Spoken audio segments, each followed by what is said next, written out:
Happy Sunday, friends. Time for another walk with Shawn. And Archie. And so today we're thinking about the readings, the return to the Gospel of Mark. We're in the 7th chapter, and we're reading about Jesus' response to people who think that somehow they're doing the wrong things. His disciples are accused of not washing their hands before they eat. During a time of pandemic, I can't imagine not washing my hands every 15 minutes, so I don't know that this story resonates too much with me. Except that in our lectionary, and a lectionary means a series of readings that are placed beside each other, and they kind of talk to each other sometimes. Sometimes the relationships are forced, but sometimes they're not. The first reading comes from the Song of Solomon, the Song of Songs. My beloved is like a gazelle. And I'm not so sure that I ever thought of Elmi as a gazelle.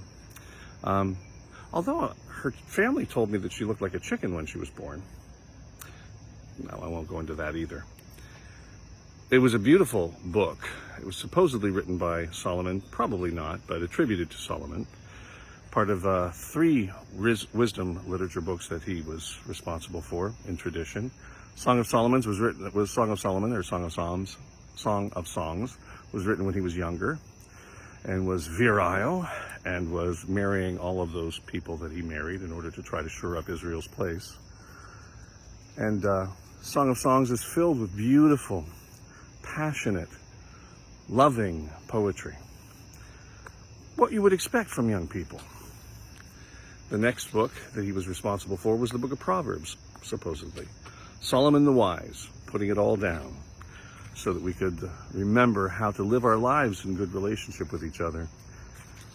And then finally, the book of Ecclesiastes. Ecclesiastes, which is somewhat cynical sometimes, a little bit on the irony side, and sometimes we find it a little harsh, maybe even, although parts of it we really like. Some of it have been turned into songs. To everything turn, turn, turn. There is a season, turn, turn, turn, and a time for every purpose under heaven.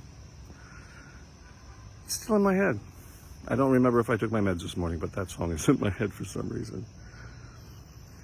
There is a time for wisdom, and a time for action, and a time to recognize when our theology has to leave the realm of speculation and conversation and consideration and move into the place of action. That's where Jesus is when he's talking to the Pharisees at first, the Pharisees and scribes, and later on to his disciples. He says that it's not what goes into the body that defiles us. It's what comes out. It's what we produce. It's the output, not the input.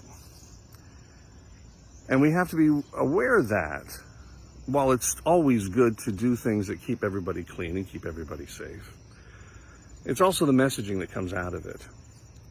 It's the care that we show for others. It's the community that we assert with others. So what Jesus is saying in this moment is, it's not that we don't have to worry about rules and regulations, because rules and regulations are important. They do help us to live together in healthy community. But we should also be aware of what we say and what we do. It's the heart that needs the mending. It's the heart and the mind that can be defiled. And those defilements can help, or not help, can destroy what we do in the world. As we move into this Delta variant surge here in Pennsylvania, we're kind of in the midst of it. It might get worse, and we're told it won't let go quite so soon. There's a lot of argument about rights and privileges, overextending governments, underreporting. I think the authority that I listen to in this case, certainly on this Sunday, is I listen to the authority of God, made manifest in Jesus, and continuing to inspire in the Spirit. And that authority says, love God with your whole heart, mind, and soul, and strength. And love your neighbor. I wear a mask because I don't know if the people around me may or may not be vaccinated. I wear a mask because I don't know whether the people around me have children at home who may or may not be vaccinated.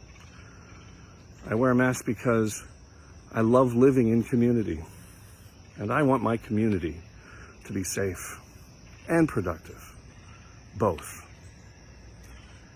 Jesus says, whatever you do, do it for the least of my brothers and sisters. And if we do it for them, we do it for him. That's a pretty good law to hold on to. God bless.